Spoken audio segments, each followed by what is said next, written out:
बातमी मुंबईमधून आहे। लोकलमध्ये ख्रिस्ती धर्मप्रसारकांचा उच्छाद पाहायला मिळतोय।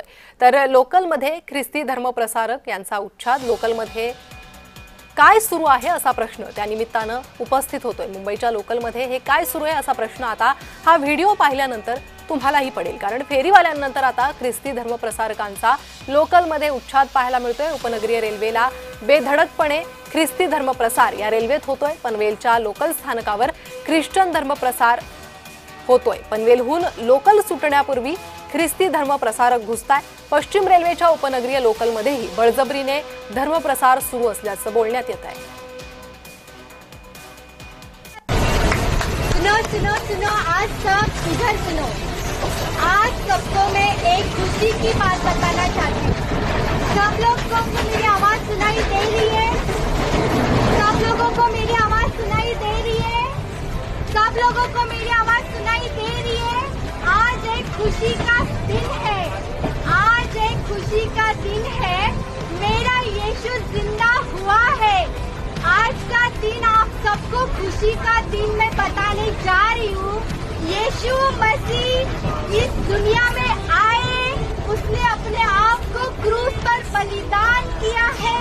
उसने अपने आप को खुद को सूली पर बलिदान किया है, क्रूस पर लटकाया है, 39 कोड़े खाए हैं, कांटों का मुकुट पहना है। उसने अपने आप को कीलों से बांध दिया है क्रूस के ऊपर, और आज ही के दिन वो जिंदा हुआ परमेश्वर है। वो मरा, क्रूस पर मरा और तीसरे दिन जिंदा हुआ है, और वो आज का दिन है, पुनरुत्थान का दिन है।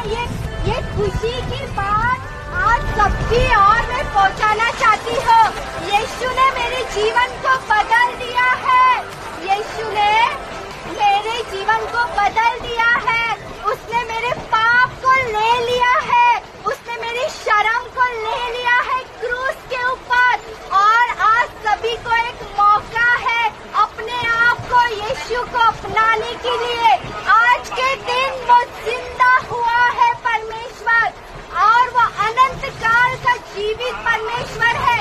जो कोई उसके ऊपर विश्वास करेगा वो अनंत काल का जीवन पाएगा, और वो स्वर्ग में मिलेंगे।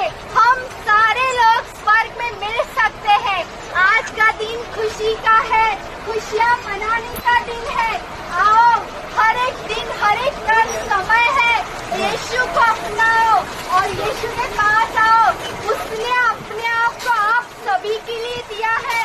उसने आप सभी से प्रेम किया है। Thank you so much. तर पनवेलमधील लोकल स्थानकात हा धर्मप्रसार सुरू आहे, त्याचा व्हिडिओ आपण पाहिला। या संदर्भात अधिक माहिती घेणार आहोत। आमचे प्रतिनिधी शुभम उमाळे सध्या माझ्यासोबत जोडले गेले आहे। शुभम, लोकलमध्ये हा प्रकार घडतोय, त्यामुळे प्रश्न उपस्थित होतोय, मुंबई लोकलमध्ये हे चाललंय काय? प्रणिता, आपण बघू शकतो की मागील 1 ते सव्वा महिन्यापासून पनवेल स्थानकामध्ये ज्यावेळेस ट्रेन प्लॅटफॉर्मवर लागत असतात आणि रवाना होण्यासाठी त्या ठिकाणी उभे असतात, त्यावेळेस एक इसम या त्या ठिकाणी येतो आणि अनेक गोष्टी ज्या आहेत त्या धर्मांतराबद्दल त्या ठिकाणी बोलत असतो। आणि एका प्रवासीने जी आहे थेट आता त्याची व्हिडिओ केलेली आहे, आणि ती व्हिडिओ सध्या सोशल मीडियावर चांगलीच व्हायरल होताना दिसून येत आहे। आता जर बघायला गेलं तर मागील 1 सव्वा महिन्यापासून हे सगळं काही सरकारी जागेवर सुरू आहे। आपल्याला माहिती आहे, हार्बर रेल्वे असेल, पनवेल स्थानक असेल, हे सर्व रेल्वेच्या जागेवर येत असतं, सरकारी ठिकाणावर येत असतं, आणि थेट सरकारी ठिकाणावरच अशा पद्धतीने धर्मांतराबद्दल जी आहे जनजागृती करताना काही एकम जे आहेत ते सध्या दिसून येत आहेत, आणि त्यामुळेच कुठेतरी आता प्रवाशांना देखील याचा नाहक त्रास होत आहे। आपण आपल्या दिवसाची सुरुवात करत असतो, चाकरमाने आपल्या कामावर जात असतात, पण मात्र कामावर जाण्याच्या वेळी त्याच्या धर्मांतरासाठी काही लोक जे आहेत ते पैसे देऊन ठेवण्यात आलेले आहेत, आणि ते अशा पद्धतीने जनजागृती जी आहेत ते करत असतात, आणि याचा त्रास जो आहे तो आता पनवेलवासियांना होताना दिसून येते।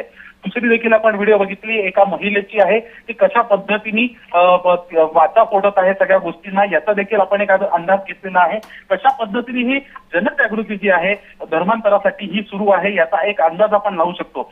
इतके वर्षांपासून हे सगळं सुरू होतं, पण ते बंद ठिकाणी सुरू होतं, एका खोलीत किंवा एका हॉलमध्ये किंवा एखाद्याच्या घरात सुरू होतं, पण आता हे मात्र थेट रेल्वेमध्ये सुरू आहे, प्लॅटफॉर्मवर सुरू आहे, स्टेशन्सवर सुरू आहे, याच्यावर आता रेल्वे प्रशासन काय उत्तर देतं हे पाहणं आता महत्वाचं असणार आहे. इतकंच नव्हे तर या सर्व गोष्टी थांबवण्यासाठी रेल्वे पोलीस हे देखील काय हालचाली करतात हे पाहणं आता महत्वाचं असणार आहे. प्रणिता जी, शुभम धन्यवाद या सविस्तर माहितीसाठी.